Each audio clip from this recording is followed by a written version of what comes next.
నోరు ఉంది కదా అని ఇందాక అన్నట్టు వర్క్ ఫ్రమ్ బెంగళూరు ఎమ్మెల్యే అయినా. జనరల్గా శాసనసభ్యులు అసెంబ్లీ అయిపోయిన తర్వాత వాళ్ళ నియోజకవర్గాలకు వెళ్ళి పనిచేసుకుంటారు, ప్రజలకి అందుబాటులో ఉంటారు. ఈయన మాత్రం శాసనసభకి రాడు, బెంగళూరుకి మాత్రం తరచుగా వెళ్ళిపోతూ ఉంటారు. ఏ విధంగా మీరు ప్రజా సమస్యలపైన మీరు నిలబడతారు చెప్పండి? ప్రజలు మీకు ఒక శాసనసభ్యుడిగా మిమ్మల్ని ఎన్నుకున్నారు కదా, దాన్ని మీరు గౌరవించాలి కదా, నిలబడాలి కదా. ఇవన్నీ విస్మరించి కేవలం ఇట్లా ప్రెస్ మీట్లు పెట్టి మీ క్రిమినల్ మైండ్, అంటే నేను అనేది ఈరోజు పవన్ కళ్యాణ్ గారిని ప్రత్యేకంగా టార్గెట్ చేయాల్సిన అవసరం దేనికోసం వచ్చిందంటే, తన రాజకీయ ప్రస్థానంలో ఈ విధంగా ఆయన ముందుకెళ్తూ ఉంటాడు. ఒక క్రిమినల్ మైండ్. మేము కూడా అనొచ్చు కదా, నువ్వు కోడి కత్తికి ఎక్కువ గొడ్డలికి తక్కువ అని. ఏ విధంగా బాబాయ్ హత్య జరిగిందో అందరికీ తెలుసు కదా. ఇది పద్ధత? ప్రజాస్వామ్యంలో మీరందరూ కూడా ప్రత్యేకంగా ఒక పద్ధతి ప్రకారంగా మాట్లాడుకోవడం అలవాటు చేసుకోవాలి.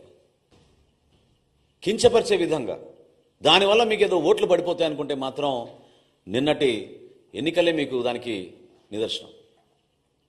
నోరు ఉంది కదా అని ఇందాక అన్నట్టు వర్క్ ఫ్రమ్ బెంగళూరు ఎమ్మెల్యే అయినా.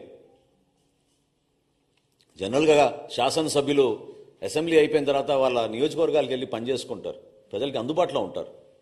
ఈయన మాత్రం శాసనసభకి రాడు, బెంగళూరుకి మాత్రం తరచుగా వెళ్ళిపోతూ ఉంటారు.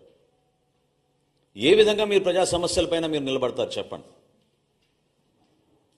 ప్రజలు మీకు ఒక శాసనసభ్యుడిగా మిమ్మల్ని ఎన్నుకున్నారు కదా, దాన్ని మీరు గౌరవించాలి కదా, నిలబడాలి కదా. ఇవన్నీ విస్మరించి కేవలం ఇట్లా ప్రెస్ మీట్లు పెట్టి మీ క్రిమినల్ మైండ్, అంటే నేను అనేది ఈరోజు పవన్ కళ్యాణ్ గారిని ప్రత్యేకంగా టార్గెట్ చేయాల్సిన అవసరం దేనికోసం వచ్చిందంటే, తన రాజకీయ ప్రస్థానంలో ఈ విధంగా ఆయన ముందుకెళ్తూ ఉంటాడు. ఒక క్రిమినల్ మైండ్.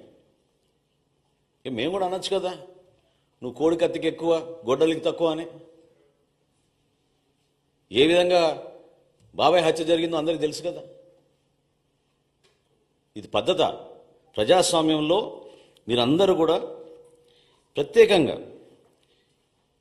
ఒక పద్ధతి ప్రకారంగా మాట్లాడుకోవడం అలవాటు చేసుకోవాలి. కించపరిచే విధంగా, దానివల్ల మీకు ఏదో ఓట్లు పడిపోతాయి అనుకుంటే మాత్రం నిన్నటి ఎన్నికలే మీకు దానికి నిదర్శనం.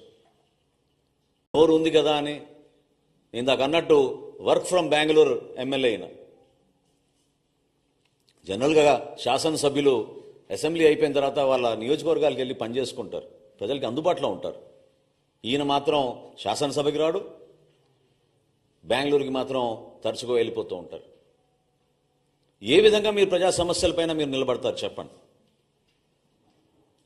ప్రజలు మీకు ఒక శాసనసభ్యుడిగా మిమ్మల్ని ఎన్నుకున్నారు కదా, దాన్ని మీరు గౌరవించాలి కదా, నిలబడాలి కదా.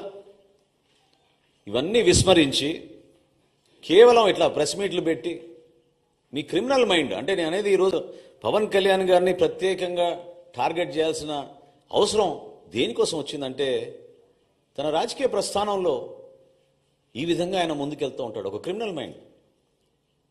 మేము కూడా అనొచ్చు కదా, నువ్వు కోడి కత్తికి ఎక్కువ గొడ్డలికి తక్కువ అని. ఏ విధంగా బాబాయ్ హత్య జరిగిందో అందరికీ తెలుసు కదా. ఇది పద్ధత? ప్రజాస్వామ్యంలో మీరందరూ కూడా ప్రత్యేకంగా ఒక పద్ధతి ప్రకారంగా మాట్లాడుకోవడం అలవాటు చేసుకోవాలి. కించపరిచే విధంగా, దానివల్ల మీకు ఏదో ఓట్లు పడిపోతాయి అనుకుంటే మాత్రం నిన్నటి ఎన్నికలే మీకు దానికి నిదర్శనం.